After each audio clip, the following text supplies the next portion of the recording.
how is it possible for anybody now to be able to share? Because I see James do it, and James is much more brave than me, right? And so James speaks his Brave's a mind word for it. regardless of what's coming back.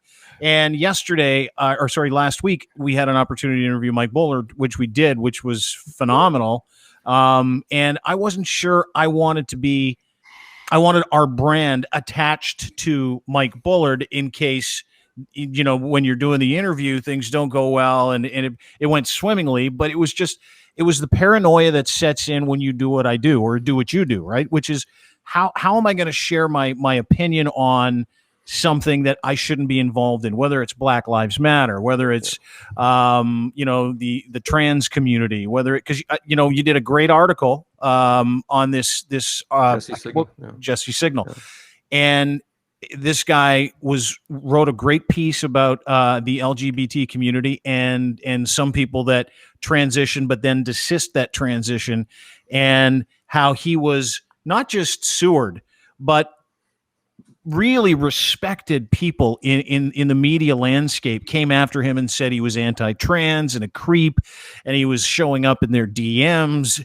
and none of that was true. None of it. Literally, and it just complete lies. Yeah, all of it.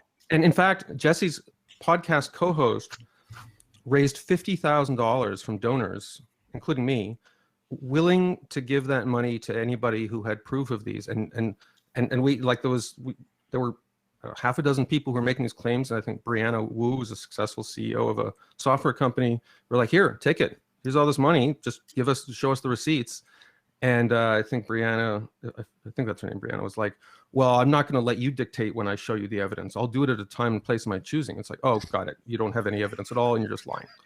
And good for Jesse. But I will just say this: you have to pick your spots a little bit, because if you tilt at every windmill, you're going to have a short career. I'll give you an example. I was on James's Facebook page, and a couple of days ago, James made a very brave post on Facebook.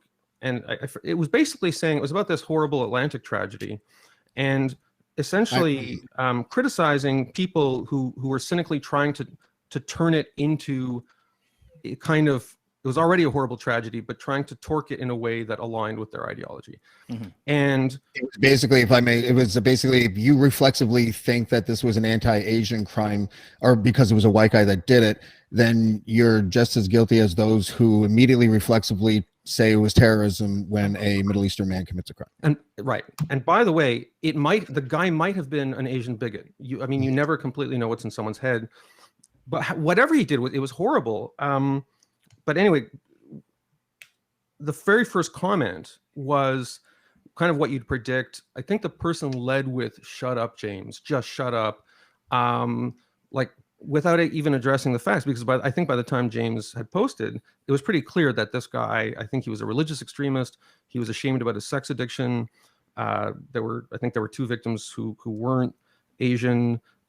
He apparently had plans to go attack someone in the porn industry with no apparent Anyway, the idea was there was factually, James had more than enough to go on for this post, but was basically attacked by someone who said, this isn't the time for facts and dispassionate analysis. This is the time for tribal virtue signaling. And if you're not interested in doing that, then you're a horrible person. But if you don't say stuff like that, people say stuff like that because they're in the moment, right? It's virtue signaling at its grossest. Yeah. But even if it wasn't virtue signaling, it was somebody who was like, who got caught up in this. It's the same reason, people's like, oh, the criminal's in that house, let's go attack him. And in that moment, even otherwise rational people can become crazy.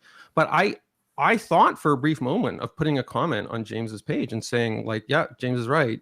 But what would have happened is I would have felt good about it for 5 seconds.